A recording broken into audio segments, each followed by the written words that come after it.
And the winner of the 2018 Men Who Can Cook contest is Captain Mark Black with his shrimp and sausage gumbo.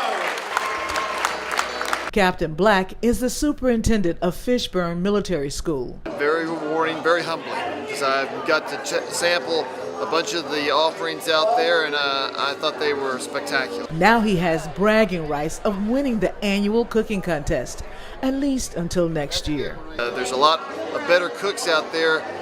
It just goes to show that it's better to be lucky than good. Captain Black has a message for his Fishburne Military School cadets. I think it's important to always try. When you try it, is give your best effort and let the consequences speak for themselves. He not only won Best Overall Dish, but also Best Entree with his gumbo recipe. We just completed our third annual Men Who Cook competition, where men in leadership for the city, commerce, churches, and charities come together and cook in a competition to support local homeless services. Debra Freeman-Bell is the executive director of the Waynesboro Area Refuge Ministry. WARM sponsors the event every year. WARM also provides shelter for the homeless. This has been known as a community of hospitality, and WARM is an extension of that hospitality. It is a way that community members, whether through financial giving or volunteerism or just helping spread the word, it's a way that community members can extend the hospitality. Everyone's support for WARM is just a representation of this community's heart. I always say that this is a community that comes together and always tries to do what's right, and this is a night that just shows that even more. WARM's executive director says this year's competition was different. We've continued to be successful. That's one thing that I love about our program and our staff. I give them credit.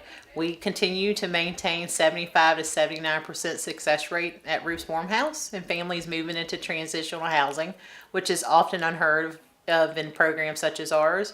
Our staff does an amazing job, but tonight we didn't focus as much on the successes because I feel like I'm always telling someone's story. I want to tell a little bit of our story tonight. So our story is that we are on the brink of new funding, new efforts, new leadership, and amazing steps forward for homeless services for the region.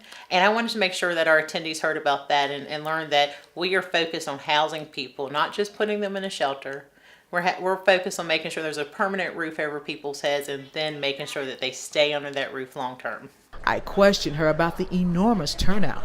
The first thing that went through my mind is we have to get these folks in as quick as possible, even though we had 3 or 4 people checking everyone in. But the second thought was, wow, our community, as usual, is amazing. It's shown up, willing to wait in line outside around the corner of the building to get in and support our work and to see what the guys brought to eat today. More than 230 people packed into the Waynesboro Best Western Ballroom to score samples of each chef's cuisine. 18 chefs line the walls of the hallway and a small banquet room handing out samples of their dishes. The guys still were talking a lot of competitive language to each other about who was going to win.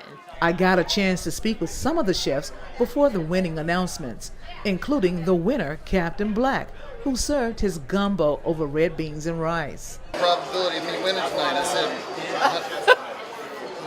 100%. The chefs competed with culinary specialties such as entrees, side dishes, and desserts. Bill Roberts won in the dessert category with his chocolate cheese pie. The chairman of the Waynesboro School Board, Rick Wheeler, used an old family recipe. My dish this evening is chicken chili. It is just a Wheeler family recipe, nothing extravagant, but really good. Hot and ready. Marvin Copeland of Merck & Company entered his macaroni and cheese side dish. I made some banging mac and cheese. This has 5 different cheeses. Hopefully I win this year.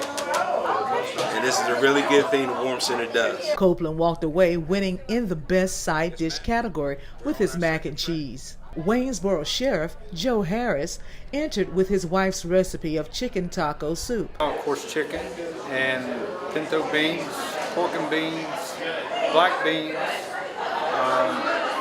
some corn, and then taco seasoning, of course, and tomatoes. Sheriff Harris competed with his 9-year-old granddaughter Emery Harris by his side. He's a good cooker. In Waynesboro, Elaine Rackley for Breaking Through News.